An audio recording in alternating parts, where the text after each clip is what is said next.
Hello, everyone. Let's wait a second until people had the chance to tune in.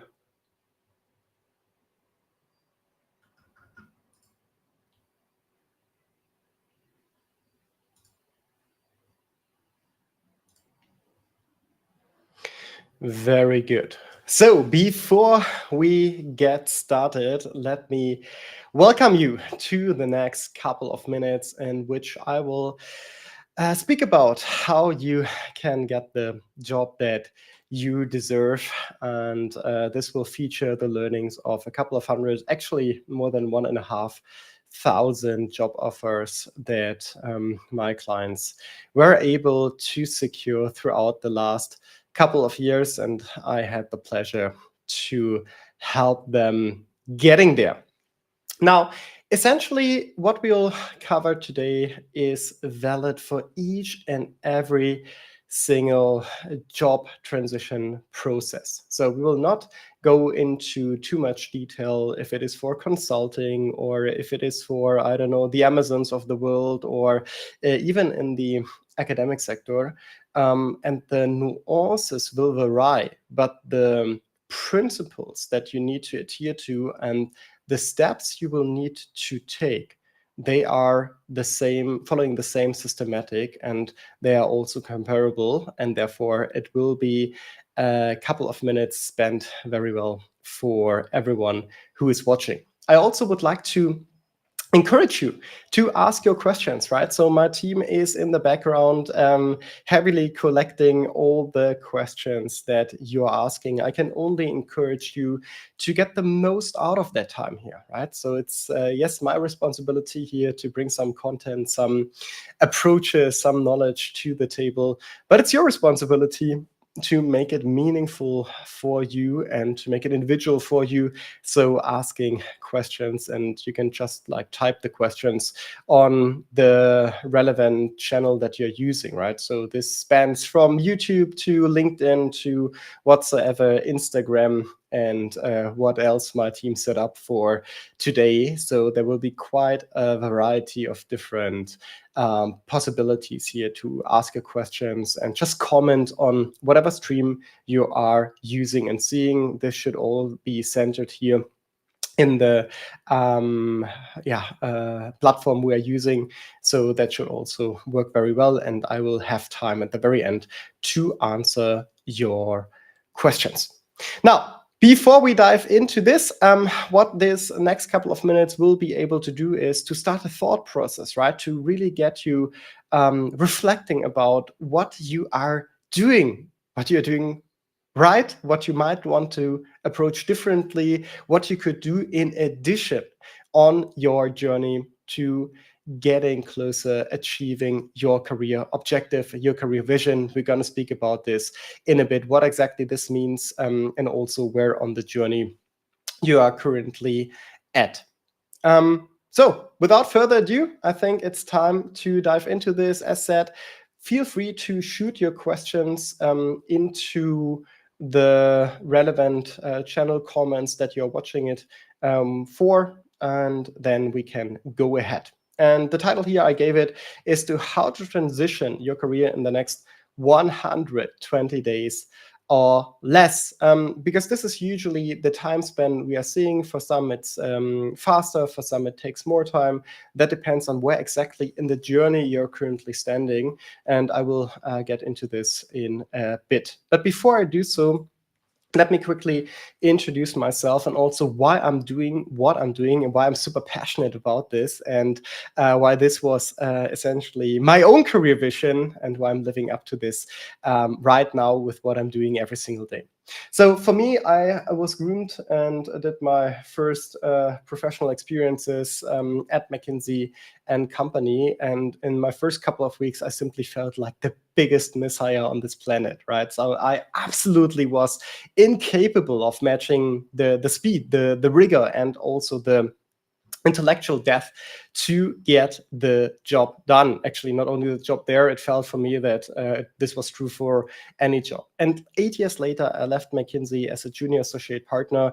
And from my personal background here, I'm coming from a typical middle class family, and my father envisioned me to work in the hometown bank, right? To have a secure job, which is kind of ironic because this hometown bank is not even existing anymore in that version that was back then, right? Through digitization and what happened here to the different branches of the respective bank. But different story, right? So this is where I was coming from in the first decade of my professional life. And back then, I was so far away from the mindset and also habitus of what we call top 1% performer, right? But I did three things. I am able to do three things, if not anything else. And that is, I at least brought average intellectual abilities, right? I always felt like the dumbest person in the room when I was sitting with my McKinsey colleagues back then, right? And I think I was,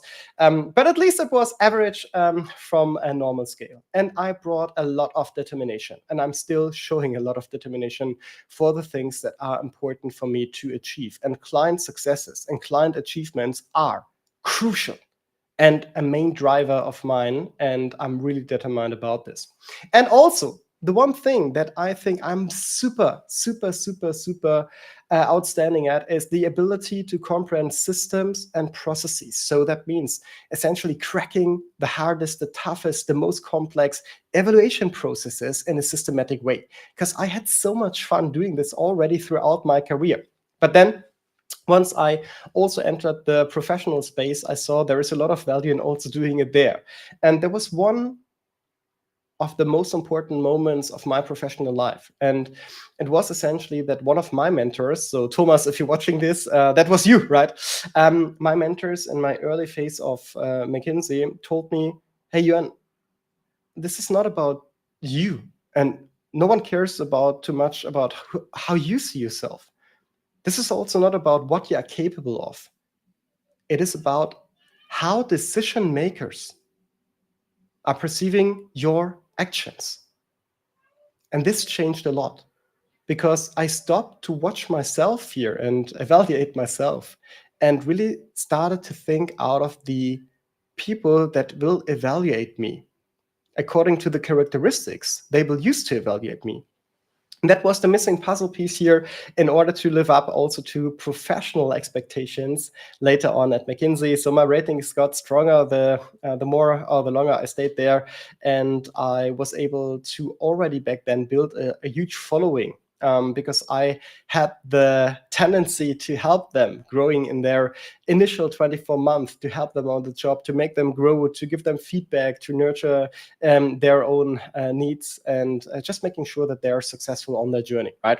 So this is how it all started. And then over time, I realized, hey, I have so much more fun, and also I'm so much more passionate about helping people grow than doing this for myself. Because bluntly speaking, for me, my whole professional life back until this point back then was more or less like checking boxes, right?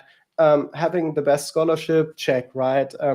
Having mastered the most selective recruiting process, check, right?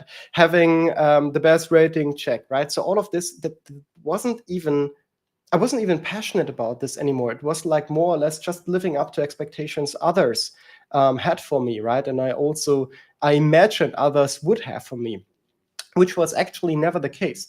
But then I realized, hey, this is not what I'm passionate about, right? And this is also not what's scaling my happiness at work. But what I realized is, what I'm super passionate about is if someone else is achieving something that this person would have not imagined is possible, and I played an integral part of this success. I helped this person achieving something that would have been impossible without me.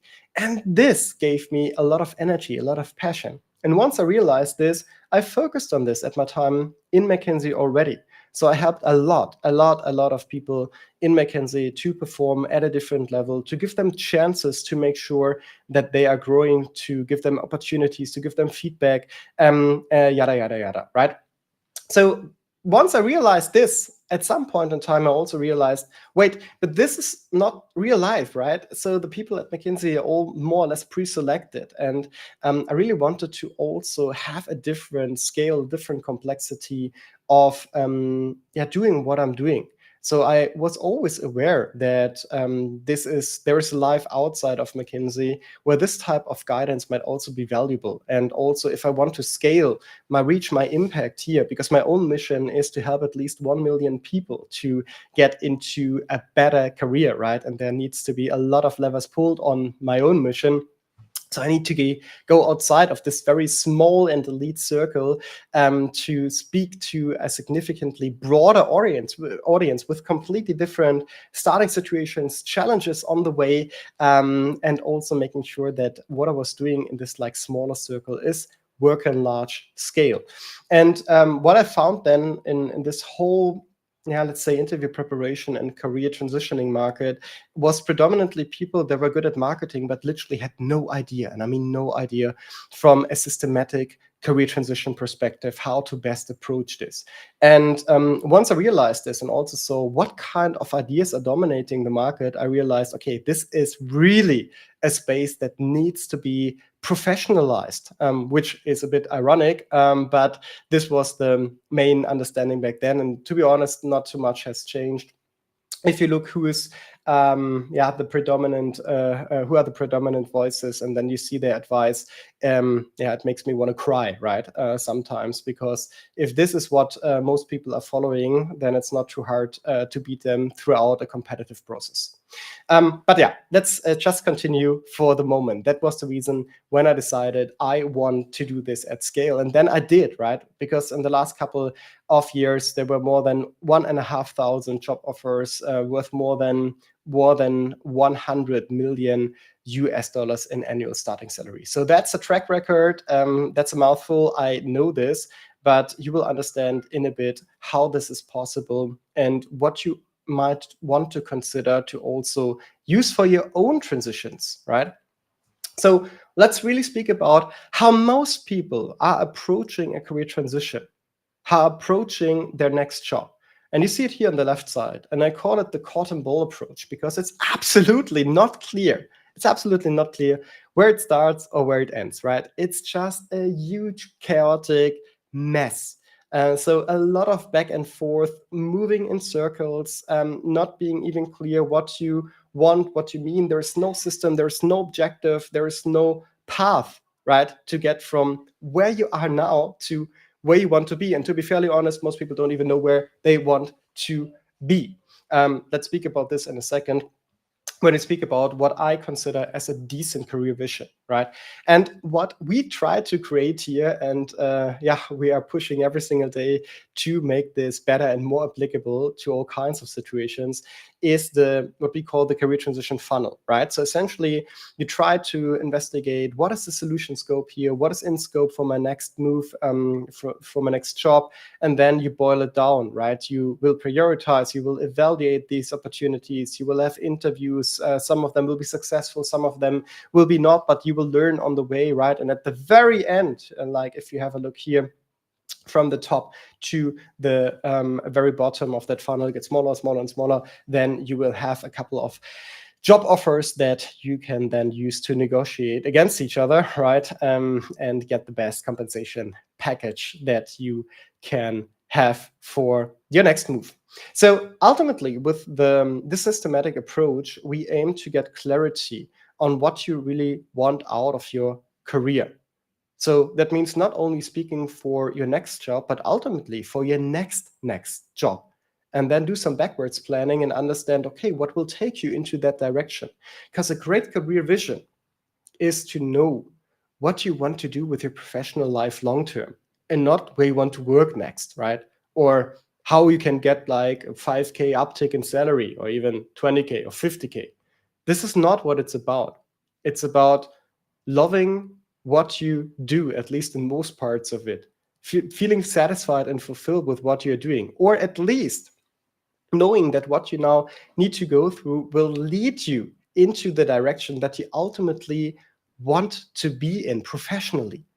This is what it is about, right? So you get the clarity on what you want out of your career. So it also is important then in a next step that you know what a great career looks like for you, that you can identify the right opportunities on the way, and that you then also convert these opportunities from the initial discussions into tangible offers. You can then negotiate compensation at the very end.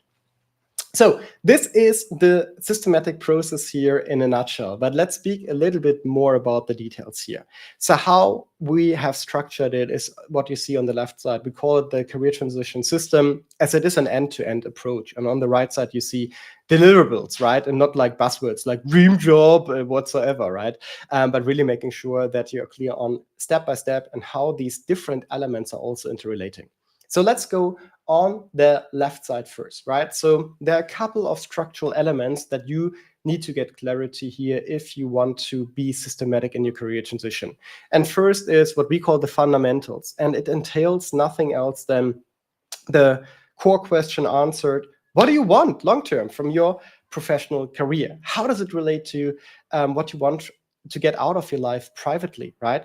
So how is it living up to the expectations you have for your own life, for the way how you want to live your own life? This is what you need to answer, because only once you have at least directional clarity for this, it will be even possible to be systematic and setting yourself up into that direction. Because a great career transition, and that is how I define it, a great career transition is that you are getting significantly closer to your career vision while being paid adequately, compensated adequately on the way to live the life that you would want to live, right? It's not about more money. It's not about more power. It's not about more headcount. It's not about more responsibilities. It's not about yada, yada, yada. Because for the vast majority of people, what's happening is if they are just like changing to a similar job, right? So what's happening is that they getting paid more, but feeling the same unsatisfaction, if you want, right? So the same emptiness, the same urge for change, right? Because they don't even know what they want to change and where they want to go in the longer term, right? So and just like randomly going for a next job only because there's like this one advantage usually is just like, yeah, leading nowhere, right? So that's moving in circles at a bigger scale. So then once you're clear on direction, right? So then it's about to open up what I call the job funnel, right? So you remember the funnel picture from the previous chart. Ultimately collecting opportunities. This can be through openly published opportunities, but also to reaching out to your network, making sure that you inform them about what you are looking for in detail and where in the journey you are currently standing, to make sure to get that opportunity space filled, right? So, and once you have collected, let's say 15, 20, 30, 35 job opportunities and job descriptions, then you can evaluate and prioritize them according to if they get you into the direction of your career vision, right? And that will make life so much easier, because you will be able to rule out many of them straight away, because ultimately this would be another trade-off that you would need to go to, and it would not even help you. It would not even make you more happy, more satisfied, would not even create a bigger chance to live the life that you want to live, right? For you and your family or whoever you want to take or need to take care of. So once you have then that list that is evaluated and prioritized, then it's really about making sure to go for your priority number one jobs. So for the tier one jobs that you really want to have, right? And how do you do this? You're making sure that you're not perceived as a typical applicant, but that you are perceived as someone who is special. Because what's happening over and over again in the last years is that there is more or less universal accessibility to job postings, right? And that means it's often the situation that you would have 100, 200, 300, 400 applications, sometimes even significantly more for a specific job. So most recently, a client of mine was going to the final round of an interview for a huge company with more than, I think, 1,200 applications on LinkedIn, right? So crazy. And if you just like use a standard approach, cold applying whatsoever, you can completely forget it, right? So this will not lead you anywhere. And that's also usually when people are telling me, yeah, I'm doing all of this, right? And I've sent like 300 applications. And then I'm asking them, okay, wait, let me see one or two, right? And then I have a look into this, and it's like, it's crazy, because then you see that they are copy pasting the same stuff over and over and over again, and then are puzzled and are questioning why no one is getting back to them, right? So ultimately, this is a slap in the face of the HR representative, right? So why would they invite you with a non-adapted resume, with a non-adapted cover letter or outreach strategy, right? With showing them clearly that you didn't even put in the couple of minutes to properly read the job description. You didn't even try to understand what exactly they are looking for, right? And if you approach your job search like this, then it's not a surprise that you will need 200, 300, 400 applications with zero result, right? Because this is just not what is perceived as valuable from their perspective. And again, it's about the change in perspective. It's about making sure that you see things from the perspective of the person evaluating you, right? And then once this has taken place, it's about really making sure here that the application documents are in shape, that you're using a network that you either have or need to be created in parallel, right? That you have the advantage of someone framing your application in a positive way. And once you have done this, you already have started to prepare for the actual job interviews, right? Because you've understood what they're looking for in more detail. You've also tailored your narrative. What is the value you are bringing to the situation, to what they are looking for, right? And then you also will have it significantly easier in the actual interviews. And in the interviews itself, the most common mistake is that people are just learning things by heart, right? So they are not able to speak about themselves for 5 or 10 minutes freely. But what they are doing instead is they are learning all kind of phrases and buzzwords that partially they don't even know by themselves what it is about. And here, what you should do instead for the interviews is first, make sure to understand what they are looking for. So start with asking, so may I understand here, what did spike your interest in my profile, for example, right? Or what was especially interesting for you about my profile that got me that invite here? Because once you're doing this at the beginning, you know, and you do not speculate what is important for them, right? So I don't know what is important for them, and you don't know what is important for them. And it's not our job to do so, but it's our job to find a process according to which we will find out. And then it's about tailoring the messages and the narrative that you want to convey about yourself in a way that is perceived as a strong match for what they are looking for. This is what the interview is about, right? It's not about learning 60 answers by heart and lying and making stuff up and blah, right? It's about trying to really understand what the other person is looking for and shedding the best light possible on how you have demonstrated this in the past. And this makes the difference, right? And now, yes, there are 150,000 nuances to this point, but ultimately it's exactly about this. So you need to find a way that you can communicate your professional value, that you can communicate a professional picture about you in the best way possible from a perception perspective of the people you speak to, right? And once all of this has taken place, then there is the time to negotiate the offer. But here, the biggest and most important point is negotiation do not start at the end of the interview. Negotiations start at the beginning of the interview, right?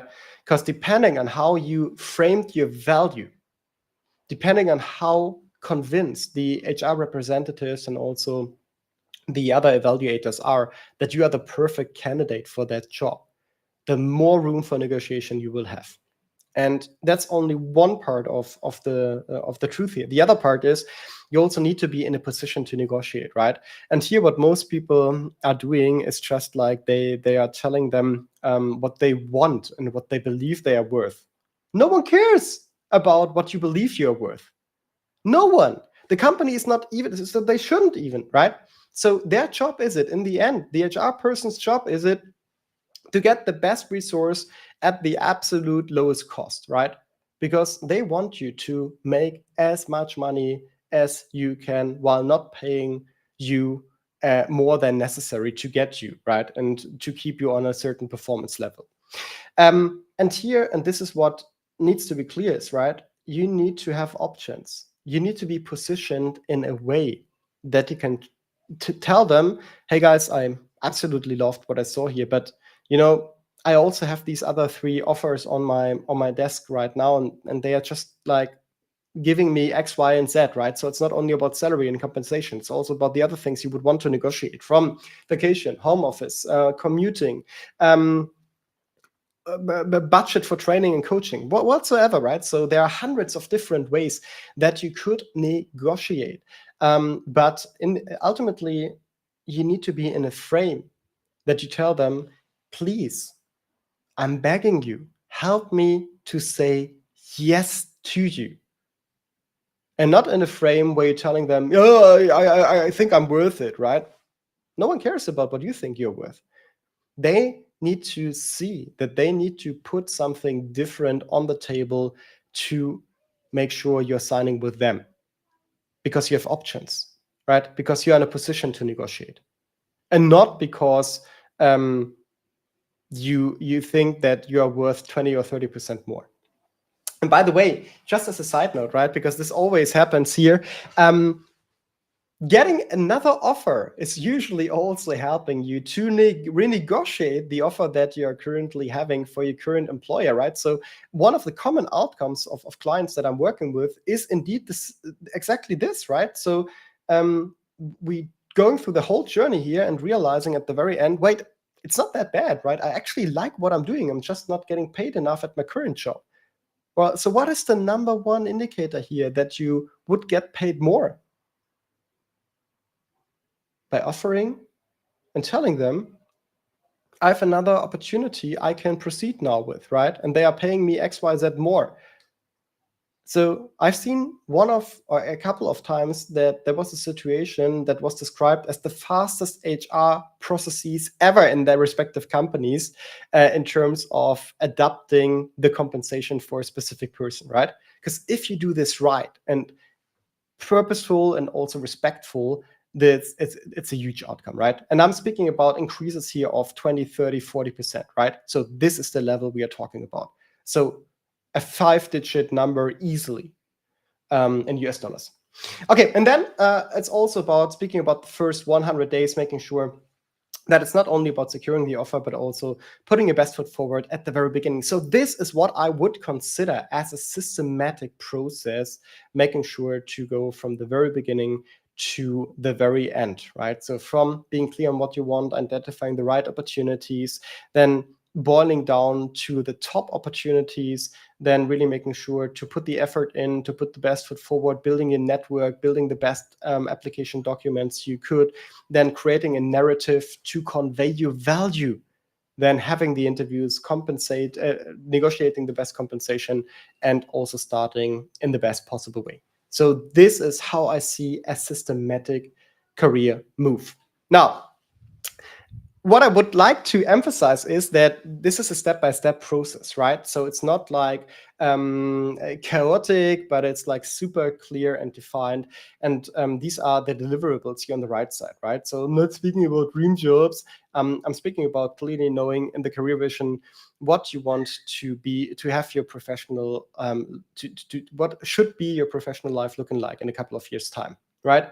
And then from there, planning back and identifying, okay, what are the jobs that are now coming into play? Then making sure that your LinkedIn is displaying this, right? So that the right people, the right ideas, opportunities can also get to you. So there are different ways we call it. One is the push process, one is the pull process.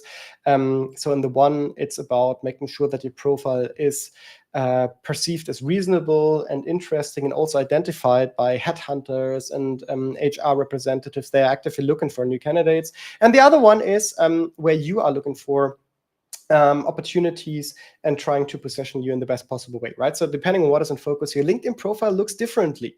Again, the one thing that most people do not want to see and want to understand is that it's really individual about what you want to achieve.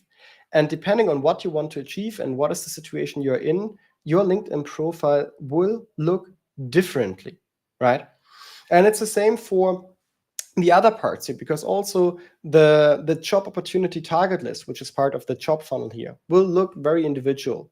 Then it's also about how you will sequence your interviews, right? And because you shouldn't just go there and just interview one after the other, right? You want to learn on the lower priorities to perform at your absolute best at your top priorities. Then the same with regards to referral strategy. What we call extra mile delivery document here is how you showcase what you've done in the past to be perceived as an outstanding candidate, right? So these are all elaborated strategies. Let's not even go into this. Same here with regards to the application then itself, which is here, this part on the resume, on the cover letter, and also then on the interview preparation. All of this needs to be designed individually, right? So please do not just buy a random template on the internet, pay $200 for this, and believe you have a good resume, right? It's the absolute opposite of what you should do, right? So there is no absolute best resume template. You shouldn't even spend money on this, by the way, right? So where you should spend money on is making sure that you have someone that is calibrating your resume according to A, what you're bringing, and B, what the respective employer needs, right? So this is what you need to spend money on, but not on a document, on a template that is, in the worst case, even like fancy and colorful to quote unquote get the attention of HR representatives, right? So I mean, that's one of the worst things you could do, because in a competitive process, when the HR responsible person has like 400 applications or so to go through, the last thing they want to do is to look for the relevant information on the fancy and colorful and so greatly designed resume template in which you assign yourself a leadership skill of 4 out of 5 stars. What should this even mean, right? Absolutely not the right approach. So that means here, right, and lastly, with regards to the offer negotiation and the first 100 days plan, I spoke already about this. So, I mean, ultimately, why we are positioned as we are positioned here, right? So what are we doing differently?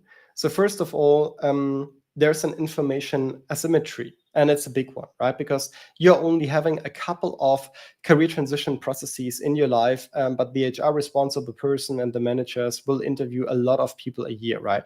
So one of the big things we are bringing to the table is calibration and experience here, and not just experience from hearsay, because we had a top career. We know exactly how it is to deliver, how it is to achieve great positions in competitive processes. And what we also have done is we have in the end, approached career transitions in a systematic way, in an end-to-end process, with like these artifacts, with like these end products in the middle of it, right? So in the end, the whole idea of the approach is to reduce the risks of a failure and making sure that you end up with a job that will help you to get closer into the direction of achieving your career vision. We will be there and helping you on each and every single question on the way. And we only do stuff that has been field tested and is working, right? So this is not a theoretical exercise. This is grounded in the experience of more than 1,500 job offers. Yeah, I could now speak about all the great success stories. I don't, right? So I don't want to waste your time here. You can look this up easily by yourself.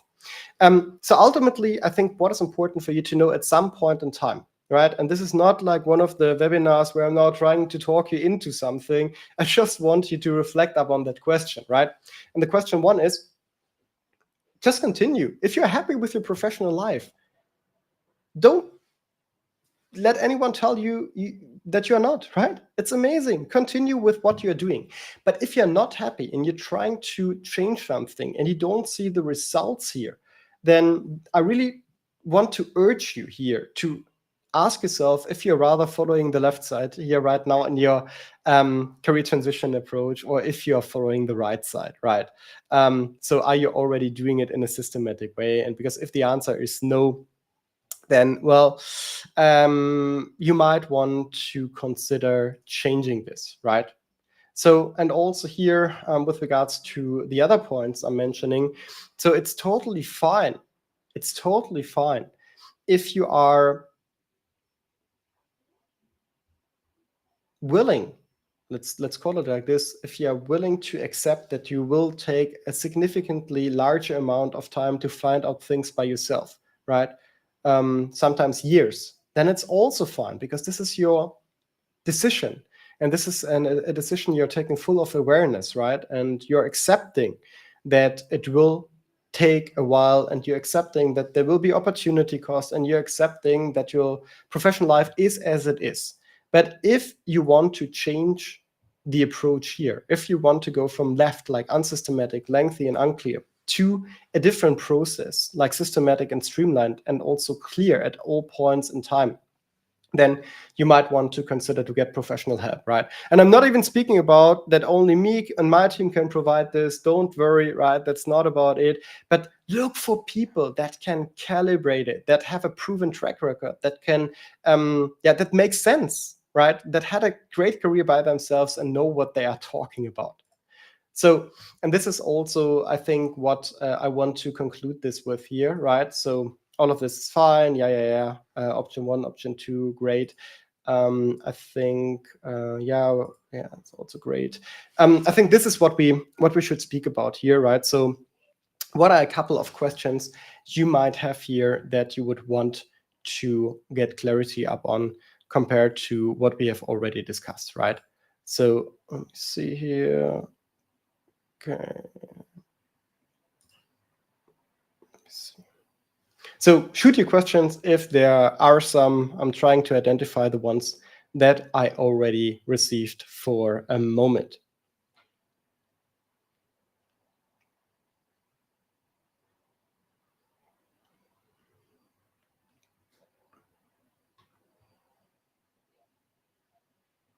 Okay. Is this working for different functions? Yes, this is working for different functions whatsoever you are referring to. Now, what is different functions here related to? I think this is for different jobs and different job profiles. Because to be fairly honest here, to get the clarity first on what you want to have as an individual, that's independent of the function. Then second, to find opportunities that are coming into question is independent of function. Then third, to position your profile in the best possible way for what the respective employers are looking for is independent of function. Then fourth, the interviews itself, right, in terms of what you need to show and that you need to get clarity on what they're looking for is independent of function. The specific formats that will be used and who can give you guidance and steering on this, right, this will be function specific. But also then compensation negotiation, how to put your best foot forward. All of this is essentially at the end not really related to the function you are interviewing for. So what is the typical length of a transition process? Well, that depends a little bit on you, right? So ultimately, I would say in between 2 and 6 months on average, right? So most people are making it happen within 2 to 3, sometimes 4 months. But it really depends on where you're standing in the journey already, right? So this is what I was referring to. If you're already clear and set on the direction and what you want to get out of your career, right? All of this is amazing and really good, right? So all good. But if in the end you are not, then you probably will need to take that time at the beginning to get that clarity. And once you are having it, then starting with the implementation of it, right?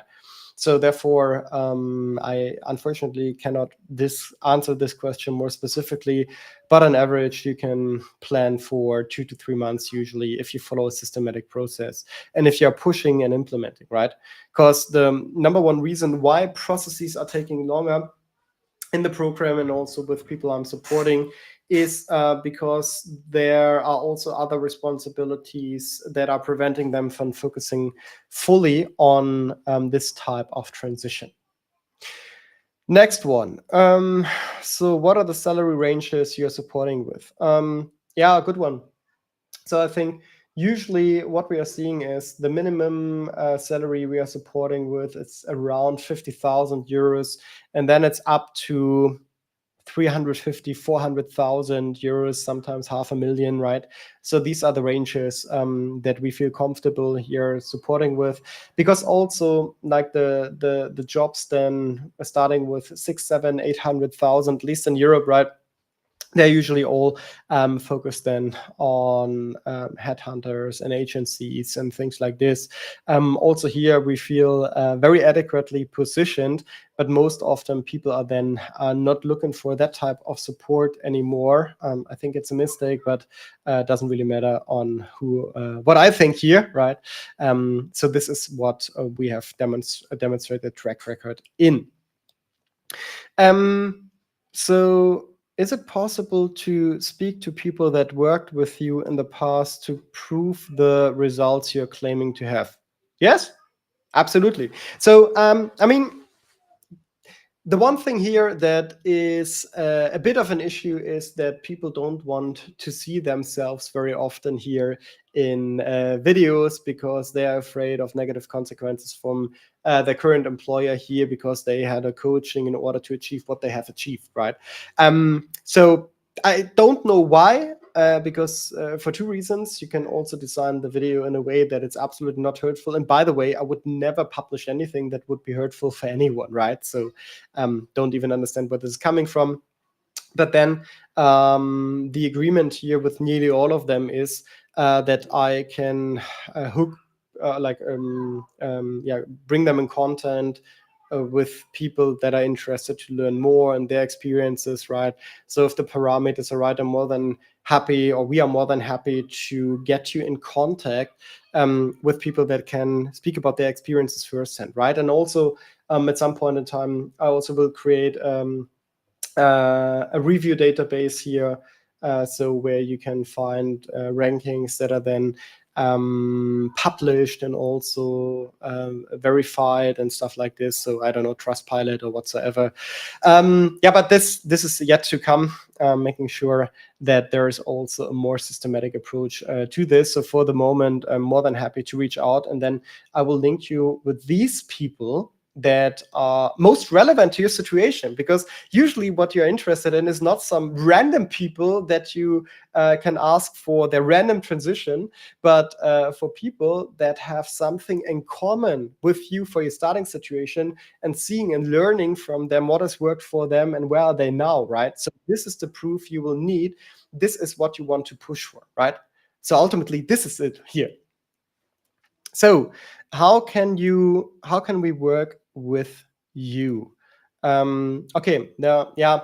So ultimately, just reach out, send me a LinkedIn direct message, and just state like, would love to work with you, right? And then what's happening and how's the process structured is that I will let my team speak to you first, right, to get to know each other, making sure that there's a general fit, and then later on in the process, usually people are also speaking with me personally, right, and then we are agreeing on a next step.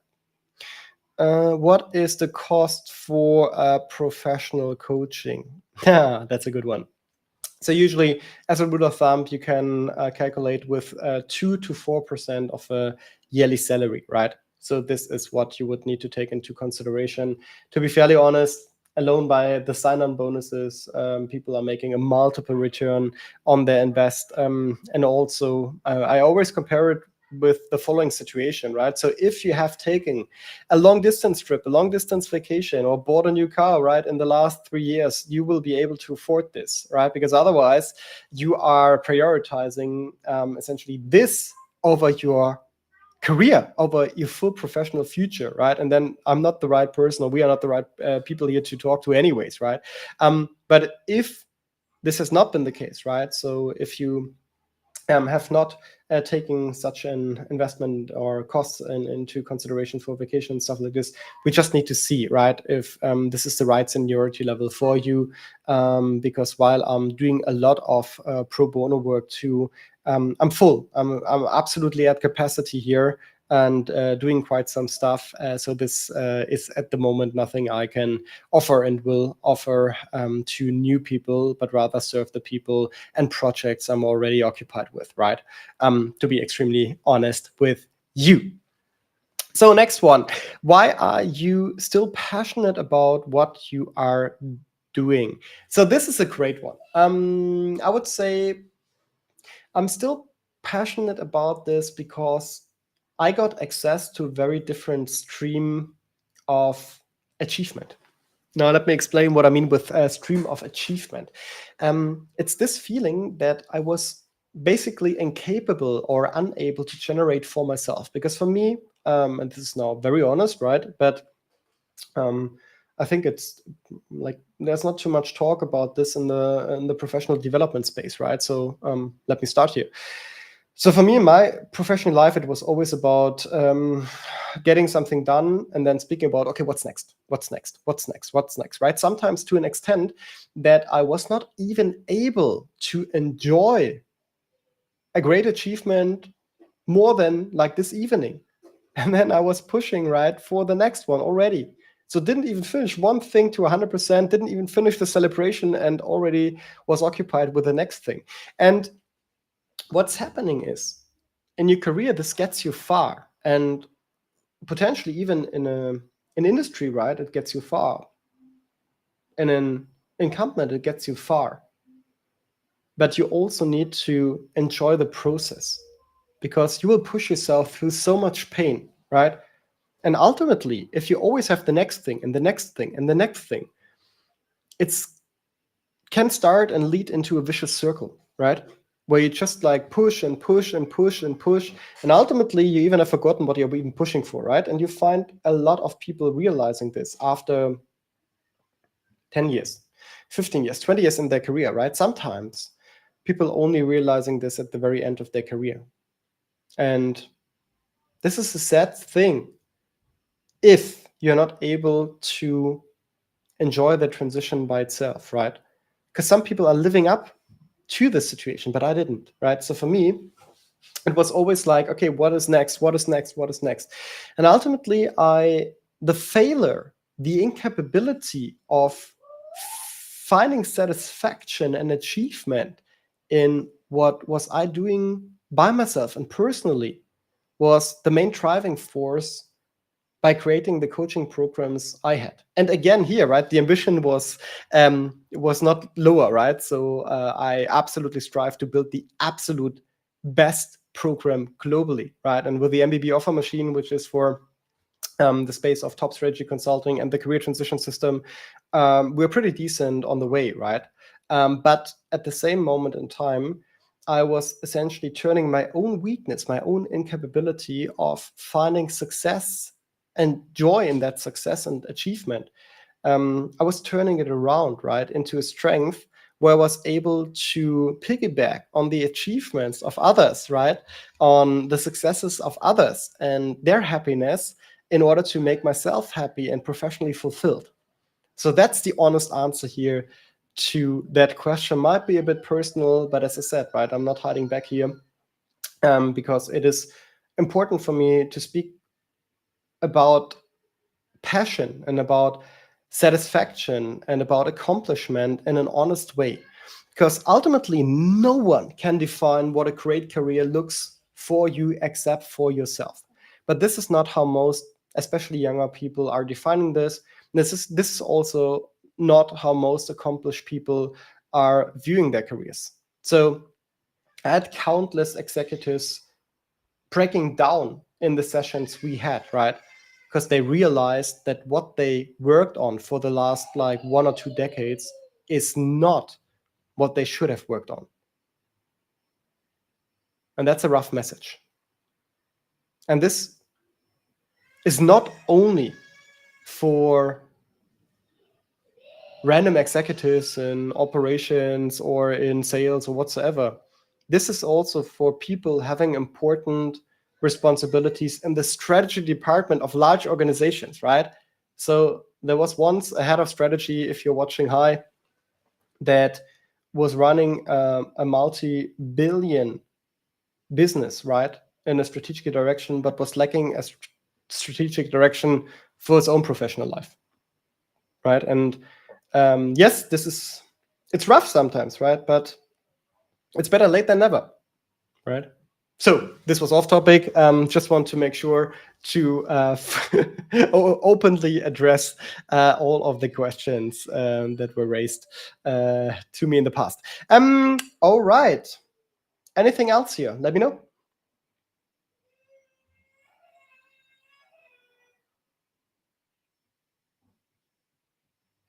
No, I don't think so. So if there is anything else, just reach out to me.